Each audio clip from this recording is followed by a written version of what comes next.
हवेली में पिछले कुछ दिनों से लगातार अजीब घटनाएं हो रही थी।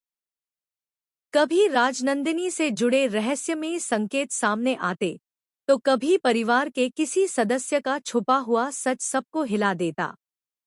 लेकिन इस बार जो होने वाला था, उसने सिर्फ गायत्री देवी ही नहीं, बल्कि पूरे परिवार की जिंदगी बदल देने वाली थी।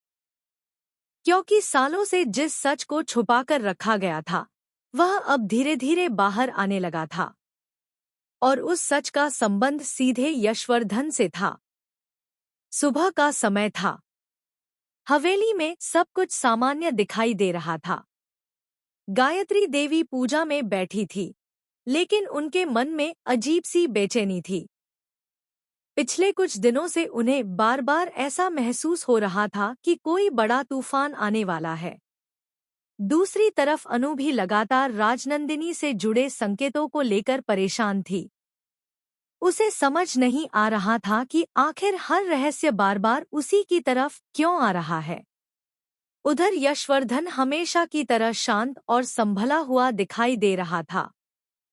परिवार के सामने वह खुद को मजबूत दिखाने की कोशिश कर रहा था, लेकिन उसके चेहरे पर हल्का तनाव साफ नजर आ रहा था। ऐसा लग रहा था जैसे वह अंदर ही अंदर किसी डर से घिरा हुआ हो। तभी हवेली में अचानक एक अनजान औरत की एंट्री होती है। उसे देखकर घर के सभी लोग हैरान रह जाते हैं। वह औरत सीधे गायत्री देवी के सामने जाकर खड़ी हो जाती है। उसके चेहरे पर गुस्सा और दर्द दोनों साफ दिखाई दे रहे होते हैं। गायत्री देवी उसे पहचानने की कोशिश करती है, लेकिन तभी वह औरत एक पुरानी तस्वीर उनके सामने रख देती है।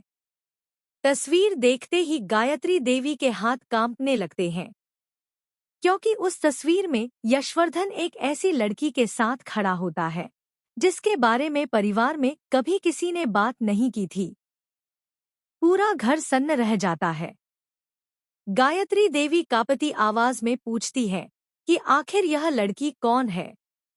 लेकिन उससे पहले ही वह औरत ऐसा सच बोल देती है जिसे सुनकर सबके होश उड़ जाते हैं। वह कहती है, यशवर्धन ने सिर्फ राजनंदिनी से नहीं, हम सबसे झूठ बोला था। यह सुनते ही माहौल पूरी तरह बदल जाता है। उधर यशवर्धन का चेहरा अचानक उतर जाता है। पहली बार उसकी आंखों में डर साफ दिखाई देता है। आर्यवर्धन गुस्से में उस औरत से सच बताने को कहता है।